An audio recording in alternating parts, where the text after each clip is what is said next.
it could well be that there are some of you who are here and your question is, well, how can I be meaningfully involved? We sometimes talk about, God plus one is a majority, and we use phrases like that, but it seems very, very abstract. And I'd like to encourage you that no matter how small it may seem to you, what God is asking you to do, or however insignificant, you may have no idea what that may actually mean or come to. Over the last few years, I got to know a guy called John Bechtel, who used to be with the DeMoss Foundation. They used to do a lot of work into China.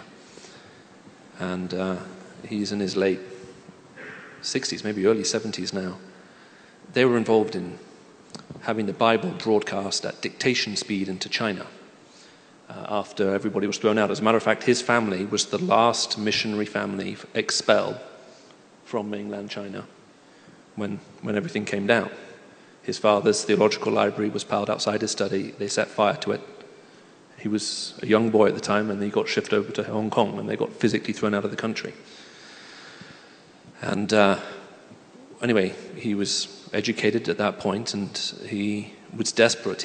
John felt a strong call to go back into China. That was absolutely impossible. There was just no way in. They looked every way they could get back in. And he began to look in Hong Kong, and the Lord laid it on his heart to start an orphanage.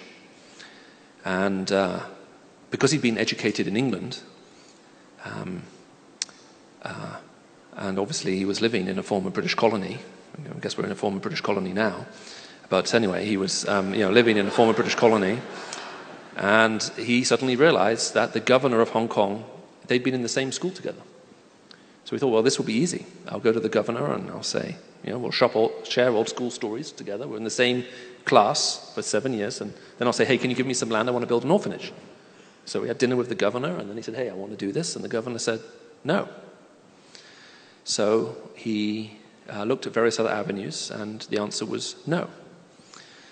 And then he was walking through a certain part of Hong Kong, and he saw a school that had been built, and it was closed, and there was a for sale sign outside.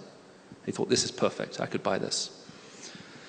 And he started riding around to, again, all the people he knew in Hong Kong. This is back in the 60s, and he couldn't really raise any money. No one was interested. An American friend of his was visiting and said, look, this is crazy. This seems like a perfect thing. Come to the States. We'll arrange a preaching tour for you. And I'm sure that you'll get all the money that you will need to buy this building. And John prayed about it, and he was sure that that was the right word. He went and he preached. He came back to Hong Kong, and a month later he got a brown envelope, and he opened it up, and inside there was another envelope with a letter from his friend. And his friend said, John, out of all the churches you preached and everywhere you went, we've only received one gift. Okay? And it's in this one letter. And he opened up the letter, and it was a letter from a 12-year-old girl who'd been saving up her allowance and had finally saved $1. And she handwrote a small note saying, I would like to give this $1 for the purchase of this orphanage, and signed her name. And that was it. And John describes how he was utterly heartbroken. But as he prayed about it, he thought he would go to the caretaker of this building, and he went and he rang the bell, and the guy came to the iron gates, and he said, I would like you to pass this offer to the owners of this building for me to purchase it, and handed this letter, this note from a 12-year-old girl with a dollar bill in, and the guy laughed at him and threw it out. Now, if you know John, he speaks fluent Mandarin and Cantonese, and so he let it be known in no uncertain terms that if the caretaker refused to pass on this legitimate offer to the owners of the building, he'll take him to court for breach of contract law and in violation of the regulations concerning the sales of buildings in Hong Kong. So the caretaker said, fine. A week later, he gets contacted by the owners of the building, and they say, we've read that little girl's letter, and we are so touched, we will agree to sell this building to you for $1. 25 years later, John was preaching in North America, and he told this story. And a woman in her 30s at the end came up to the front and said, I was that girl. That was my $1 I sent you. And he ran back out into the car parking lot and tried to call as many people who'd been leaving the sanctuary back in and introduce them to this woman who had been one of the illustrations in his sermon.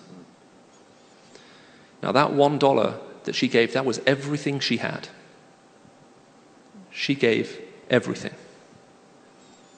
And she never knew the outcome of that story until, because there was no address, there was just this handwritten letter with her name at the bottom. And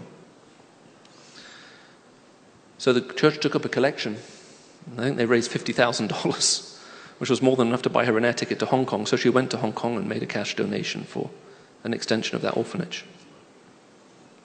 $1. So it may be, if you're sitting here and you're feeling discouraged and you think, well, look, God is, it's just such a little thing he's given me. You may have no idea how, when that's placed into the hands of God, what they may actually do, and the effect that may go on to have.